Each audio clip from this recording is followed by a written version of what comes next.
One of my favourite choice. শুধু শুধু খাওয়া দাওয়া করলেই তো হবে না, স্কিন হেয়ার সব কিছুরই তো যত্ন চাই, তাই না?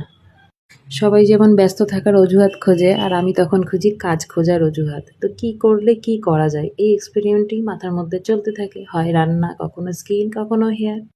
আজ তেমনই ভাবতে ভাবতে তো বানিয়ে ফেললাম একটা হেয়ার অয়েল, যাতে করে তোমার হেয়ার ফলটাও কম হবে, তোমার ড্যান্ড্রফও যাবে, অনেক কিছু উপকার আছে, উপকার পেয়েছি অবশ্যই। তোমরা হয়তো ভাবছো বা মনে মনে জিজ্ঞেসই করছো যে শুধু শুধু ভিডিওটা কেন করছি। হ্যাঁ, অবশ্যই উপকার আছে এবং ফল পেয়েছি বলেই এটা থার্ড টাইম আমি ট্রাই করলাম। তো হেয়ার অয়েলটা বানালাম বাড়িতে, তোমরা ভিডিওতে দেখতে পাচ্ছ কীভাবে কী কী লাগলো, কী কী জিনিস দিয়ে বানালাম। হ্যাঁ, এটা বেশ সময় সাপেক্ষ এবং সময় হাতে নিয়ে ধৈর্য ধরেই এটা করতে হবে।